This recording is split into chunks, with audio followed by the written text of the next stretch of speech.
Randall Carlson scared the shit out of me when he was talking to me about climate change. What did he say?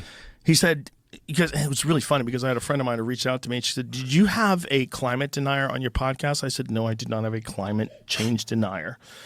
He's an expert. A trained word, He's by the an way. expert in asteroidal impacts and the Younger Dryas impact theory, which is the impact theory that ended civilization allegedly. The theory is that it did. But the point is, like, he was telling me that we've had periods of global warming all throughout the history of the Earth. The real fear, he said, is the periods of global cooling. He said global cooling should terrify you.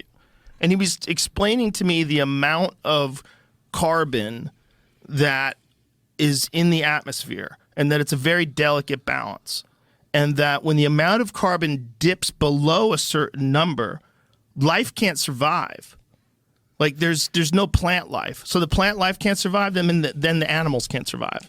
And we've gotten close to that in the past without any human intervention. We've also gotten close to the point where during the Ice Age, there was so little oxygen on Earth.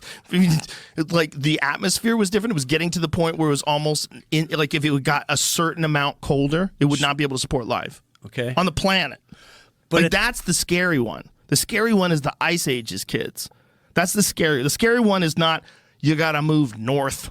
The scary one is there is no north to move to. Because everything's frozen. Yeah, but we're all here on borrowed time. That's true, too. So who are we to say, who's to prevent that? If it happened before we existed as humans, it's going to happen no matter what. So what are you going to prepare?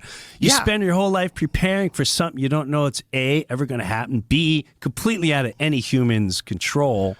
I mean, there's got to be some steps that you can make. So one of the things that you could do is, I think, during the Ice Age, there was parts of the Earth that were not covered in ice. And I think it was like all the equator. And I think you would probably, for human beings to survive, we'd have to go south, which totally makes sense. If you think about the amount of insane stuff that came out of the Amazon, just think about that culture, the Amazon culture, and all of the incredible structures that they're finding now deep in the jungle. And that there's real evidence that the density of the forest, the amount of trees that are grown, that are agriculture trees that are in the forest, seems to indicate that that whole thing was man-made. There's a type of soil called terra preta. That's this soil that they developed that we don't know how to reproduce. And it's a soil that replicates. It's filled with like this biomass. And it's like this incredibly rich soil that has like this certain ratio of carbon.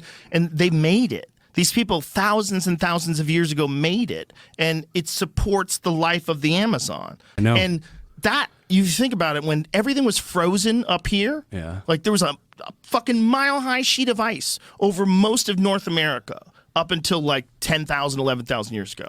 So when all that stuff was like that, down there, they were chilling. Down there, they didn't have that problem. There was like regular temperature for them. What we are is like Antarctica is right now. That's how we were at one point in time, right here.